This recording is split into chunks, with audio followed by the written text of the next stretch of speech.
kinukulit ka, nagre-request sa'yo, huwag kang magalit, huwag kang mainis. Bakit?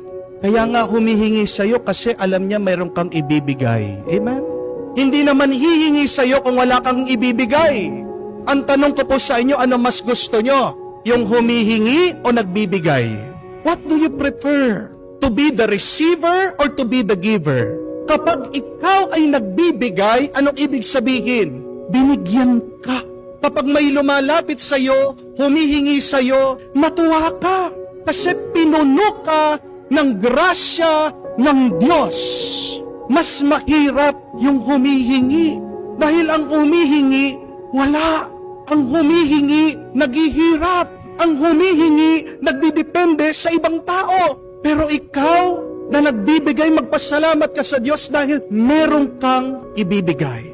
Dahil nakatanggap ka sa Diyos.